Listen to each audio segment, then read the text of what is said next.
This is Hannibal from the HannibalTV.com. The big news of the wrestling day was Edge getting a tricep tear while reshooting something from his Backlash match last night with Randy Orton. That was about the only thing that got good reviews off of that pay-per-view. But one match from Backlash, if you want to call it a match, that had absolutely terrible reviews was the Viking Raiders versus Street Profits skit. It was advertised as a match, but it ended up being nothing more than a series of skits. And a bunch of people asked me to review it. Somebody sent me a link to the uploaded version of it on Daily Motion. So I'm going to give you my review. This is the first actual full WWE match / skit I've seen since the Boneyard match that took place at WrestleMania 36 between Undertaker and AJ Styles, which was much better, by the way. So this match coincidentally ended up in a garbage dumpster, and it's very fitting because, in my opinion, this whole segment was garbage. It's not the fault of the wrestlers involved. They're just doing what they're told by the writers, and I guess you can hold Bruce Prichard responsible for this since he is the head writer now for both Raw and SmackDown. It's his first night writing Raw tonight. But we start outside. The match is supposed to take place in the ring, but the announcers call to the cameras that are outside the building where the Viking Raiders and Street Profits are fighting in the parking lot. And that's the last we hear of the commentators. There's no further commentary in the match. There's just background music. So they're fighting in the parking lot a little bit, and then one of them gets slammed onto Braun Strowman's car that was coincidentally messed with on SmackDown and had, I think, the windshield broken a few weeks prior. So they break the windshield of Braun Strowman's car. Then they all stop and say, like, oh, God, we broke Braun Strowman's car. We better get out of here. So despite someone getting slammed through a windshield, that's not sold. They're all afraid of Braun Strowman. So at this point, they run back inside the Performance Center. The background music kicks in. They do a bunch of comedy stuff, funny faces, lots of goofy stuff. Doesn't really amount to much action.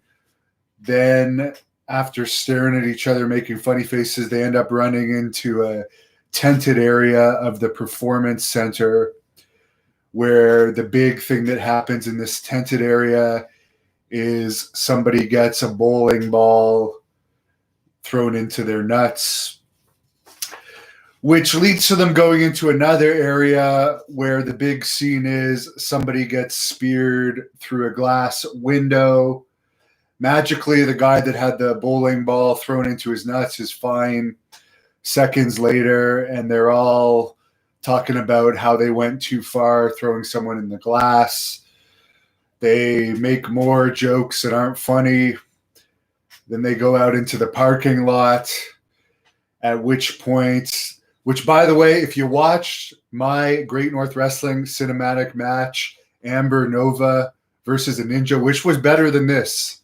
Of course, I'm biased, but I think it was better considering our production values as well, which, by the way, I'll pin it to the top of the comments. But I think Bruce Prichard must have seen my cinematic match because I know WWE agents watch this channel. They've told me firsthand. Because suddenly it's now the Viking Raiders and Private Party teaming up, or not Private Party, the Street Profits, teaming up against a gang of ninjas. So they go from fighting each other to fighting a band of ninjas, which I can only assume is developmental wrestlers under masks. So they beat the ninjas. Then this giant ninja comes out, who, according to the Wrestling Observer, the giant ninja is a WWE development wrestler from Nigeria.